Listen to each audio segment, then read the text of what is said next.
आप देख रहे हैं पंजाब केसरी टीवी। मैं मनपाल कश्यप। इस समय हम गांव बयाना में मौजूद हैं और आप पार्टी के सीनियर वाइस प्रेसिडेंट अनुराग ढांडा जी यहाँ गांव में लोगों की सुध लेने के लिए पहुंचे हैं। उनसे बातचीत करेंगे, बातचीत करने की कोशिश करेंगे। जिस तरीके से हरियाणा के हालात ख़राब हो रहे हैं उसको लेकर उनका क्या कहना है, क्या कहेंगे सर?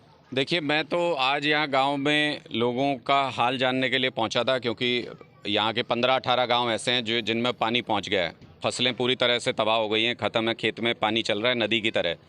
ये बहुत दुख की घड़ी है और दुख की घड़ी में अपने लोगों के साथ होना चाहिए, इसलिए हम गांव में हालात जानने पहुंचे थे। आप देख सकते हो ये पूरी मार्केट है। मैं कहूँगा इधर अगर दिखाएंगे तो ये पूरी मार्केट है, ये पूरी डूबी पड़ी है जहाँ पे हम चल रहे हैं अभी। सामने अगर ट्रैक्टर को देखोगे उधर आधा ट्रैक्टर डूब रहा है, इतना पानी यहाँ पे चढ़ गया है।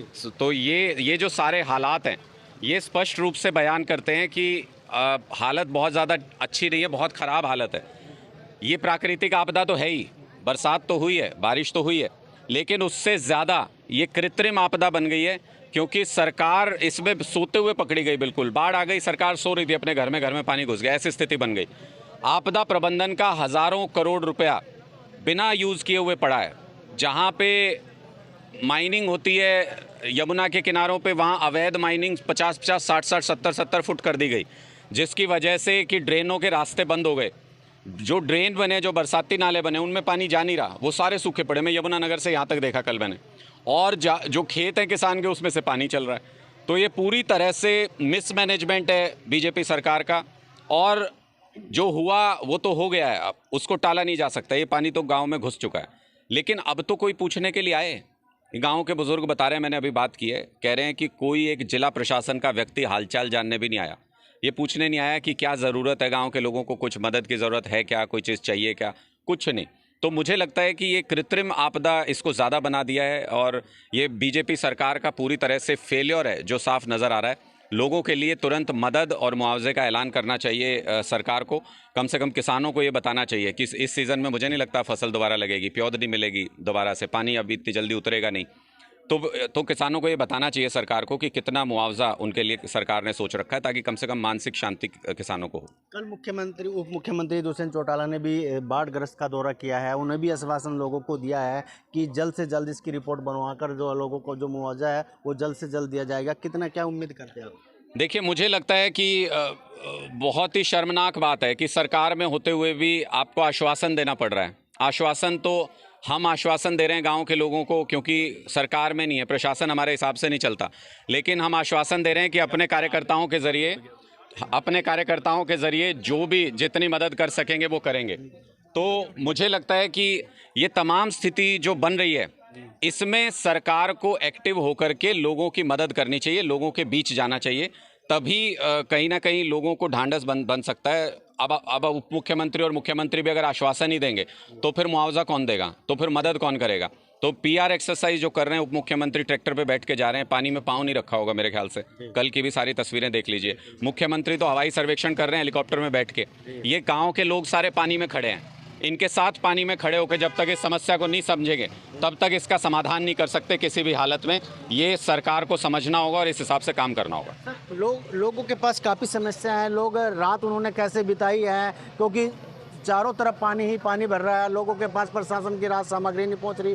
उनके पास जो सत्ता में बैठे नेता है वो नहीं जा रहे। क्या कारण है, क्या मानते हैं आप? डर रहे हैं लोगों के बीच जाने से। जनप्रतिनिधि को तो जनता के बीच होना चाहिए। दुख की घड़ी है तो भी, खुशी की घड़ी है तो भी।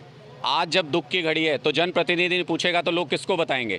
कल वो गुला चीका में मैं देख रहा था कि एक गांव में गुस्सा फूट पड़ा एक महिला का, कह रहे हैं कि फ़ोटो खिंचवाने आप यहाँ पे आए हो, तो उनके साथ धक्का मुक्की भी हो गई विधायक के साथ। ये सरकार में बैठे लोग, चाहे वो बीजेपी के हों चाहे जेजेपी के हों, वो डर रहे हैं, घबरा रहे हैं, लोगों के बीच जा नहीं रहे हैं। मैं उनसे हाथ जोड़ के निवेदन करूँगा कि आपने जो अच्छा बुरा जो भी काम आज तक किया हो उसको भूलिए और लोगों के बीच में कम से कम जाने की हिम्मत रखिए।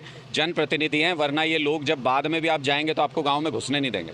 पूरे हरियाणा की बात करें तो क्या स्थिति मान रहे हैं आप? बहुत ख़राब स्थिति है। 7 से 8 डिस्ट्रिक्ट में मुझे लगता है कि काफ़ी नुकसान काफ़ी लोगों का हुआ है। और ये आप इस तरीके से लोग आने पे मजबूर हैं, अपना सामान ट्रैक्टर में लाने के लिए मजबूर हैं। ये स्थिति बनी हुई है पूरे हरियाणा के अंदर। कई सारे गांव, सैकड़ों हज़ारों की तादाद में गांव ऐसे हैं जो कट गए हैं पूरी तरह से बाहर की दुनिया से। वहाँ तक पीने का पानी कैसे पहुँचेगा, खाने का इंतज़ाम कैसे होगा, वहाँ पर बाकी जो इंतज़ामात हैं, बिजली नहीं है चूँकि, तो अगर मोबाइल भी अब लोगों के चार्ज नहीं हो रहे हैं, लोगों के जो मोबाइल नेटवर्क है वो अब ठप होना शुरू हो गया है क्योंकि उनकी बैटरीज भी डेड हो गई, बिजली है नहीं वहाँ पे भी। तो मुझे लगता है कि सरकार को इन सारी चीज़ों का इंतज़ाम कराना चाहिए ताकि इस बाढ़ का सामना पूरा हरियाणा मिलजुल के कर सके और इससे सुरक्षित सब बाहर आ सकें। दो तटबांध टूटे हैं लेकिन सरकार उनको रोकने में अभी भी कामयाब नहीं हो पाई, लेकिन क्यों नहीं रोकना पा रही, क्या कारण है? मुझे लगता है पहले से तैयारी नहीं थी इसलिए नहीं रोक पा रहे, वो सबसे बड़ा कारण है।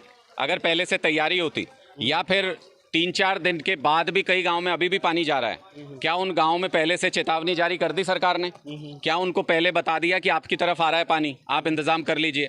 आप अपने लोगों को सूचना तो दे सकते हैं कम से कम, और उस सूचना के मुताबिक अगर प्रशासन इंतजाम करना चाहे तो इंतजाम भी कर सकता है, ऐसे कि गाँव में घरों में पानी ना जाए, ऐसा इंतजाम किया जा सकता है। सुरक्षित तरीके से लोगों की जान माल का नुकसान ना हो, पशुओं का नुकसान ना हो, ऐसा इंतजाम किया जा सकता है। लेकिन सरकार इसमें पूरी तरह से फेल फिलहाल नज़र आ रही है। मुआवजे को लेकर क्या अपील करेंगे आप लोगों को? मैंने बहुत स्पष्ट तौर पे कहा कि किसानों का इससे बड़ा नुकसान हो नहीं सकता। अब ये फसल मुझे नहीं लगता दोबारा लग पाएगी जैसे हालात खेतों में, तो इसलिए मुआवजे का तुरंत ऐलान करना चाहिए। किसान कर्ज लेके अपनी फसल लगाता है और उसका बहुत बड़ा नुकसान हो गया, छोटे छोटे किसानों का हज़ारों लाखों रुपए का नुकसान हो गया है और वो उसकी भरपाई नहीं हो सकती अब, तो तुरंत मुआवजे का ऐलान करना चाहिए। और कई जगहों पे जो इंश्योरेंस कंपनियां हैं वो प्राकृतिक आपदा कह करके लोगों के नुकसान की भरपाई नहीं कर रही हैं इसमें, तो उसका भी इंतज़ाम सरकार को करना चाहिए कि कोई ऐसा एक ऑर्डर या आदेश पारित करें कि इसको इस प्राकृतिक आपदा में जिनका नुकसान हुआ है उनको इंश्योर्ड किया जाए, उनको इंश्योरेंस के अंदर लिया जाए। बिल्कुल, थैंक यू।